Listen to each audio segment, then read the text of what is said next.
General Vexthor of the Calaxian Empire had built his reputation on conquest. Across 14 star systems, his name was whispered with fear and respect. He had subjugated the ammonia breathers of Tyros 4, crushed the silicon-based resistance on Quarks Prime, and even survived 3 rotations on the volcanic hellscape of Infernus Major. When the Galactic Council designated Earth as a Class 7 death world, Vexthor had laughed until his thorax ached. Overrated, he had declared to his assembled officers aboard the flightship Dominion's Fist. These soft, water-dependent bipeds inhabit a garden planet. Breathable atmosphere, liquid water, moderate temperatures, and yet the Council trembles? Pathetic. His subordinates had shifted uncomfortably. General Krelak, his second-in-command, had cautiously suggested reviewing the xenobiological reports. Vexthor dismissed him with a wave of his primary manipulator. "I will personally lead the delegation to their capital," Vexthor announced. "I will show the Empire that humans are nothing but primitives squatting on a paradise they don't deserve." 3 weeks later, Vexthor found himself on the landing pad of what humans called Joint Base Andrews, just outside their capital city. The moment the atmospheric seal broke and Earth's air flooded the shuttle, he noticed something peculiar. The air felt heavy, dense. Each breath seemed to require more effort than it should. Sensors confirmed standard pressure readings, his pilot reported, mistaking Vexthor's labored breathing for concern. 1 atmosphere, as expected. What the sensors didn't convey was that 1 Earth atmosphere contained significantly more oxygen than Vexthor's homeworld. The Calaxian respiratory system, evolved for thinner air, was being overwhelmed. But Vexthor said nothing. He was a general. He had endured worse.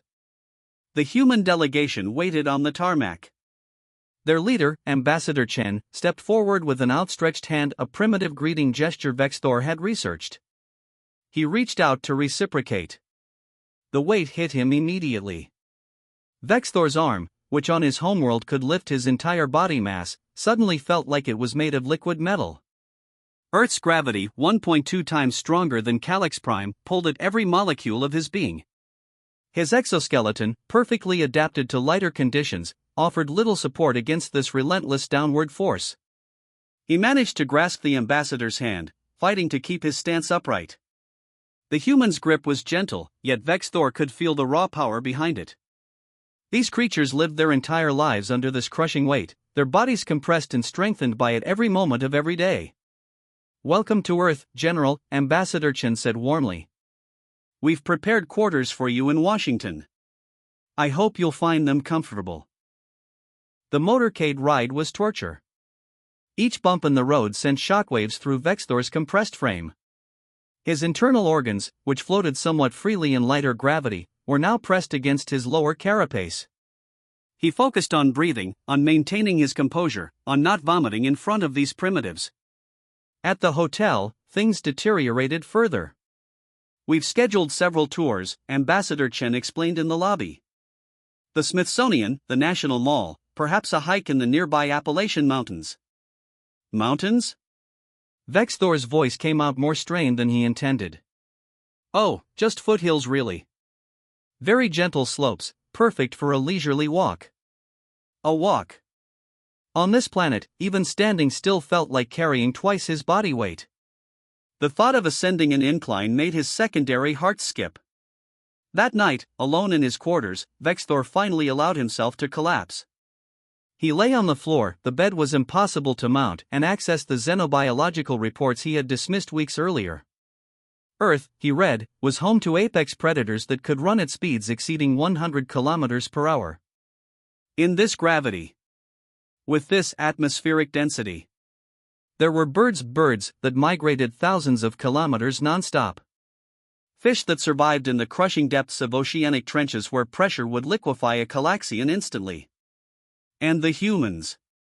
The reports detailed their cardiovascular system, a muscular pump that generated enough pressure to circulate blood against gravity's constant pull. Their skeletal structure, dense calcium deposits that resisted compression. Their muscular system, capable of generating explosive force despite operating under perpetual load. One passage made him pause. Human children engage in recreational activities that would hospitalize or kill most spacefaring species. These include sustained aerobic exercise at 2 to 3 times resting metabolic rate, vertical climbing of artificial surfaces, and full contact sports involving deliberate collision at speed. Children. They're children. The next morning, Vex Thor couldn't stand up. His muscles had torn overnight, microscopic failures that his biology couldn't repair quickly enough. His circulatory system struggled to pump fluid against Earth's gravity. Even his cognitive functions were impaired. His brain, evolved for a different pressure, was literally compressed in his skull. Ambassador Chen arrived with a medical team. They brought what they called a wheelchair, a device for humans whose bodies had failed them. Vex Thor, the conqueror of 14 star systems, sat in it with what remained of his dignity. "We probably should have started you in a reduced gravity environment," Dr. Patel, the human physician, said apologetically. "Transitioned you gradually.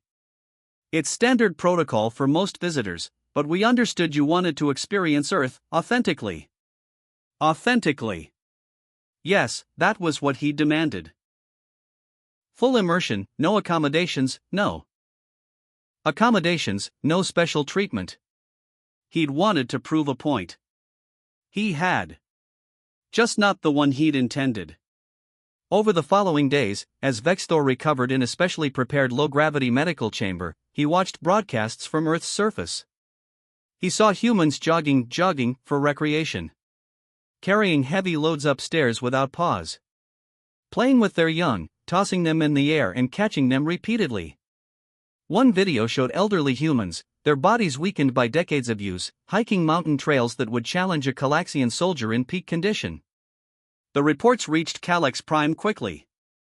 General Vex Thor, defeated not by weapons or warriors, but by simply existing on Earth's surface. The Empire's propagandists tried to spin it, but the damage was done. When Vex Thor finally departed Earth, aboard a shuttle configured with Calaxian standard gravity, Ambassador Chen saw him off personally. "We hope this won't discourage future relations," she said diplomatically. Vex Thor looked at her, really looked. At the casual way she stood, unbothered by the weight of her world. At the effortless strength in every small movement. At the planet behind her, teeming with life that had evolved to thrive under conditions that broke him in less than 2 rotations. "Overrated," he muttered, more to himself than to her. "I called it."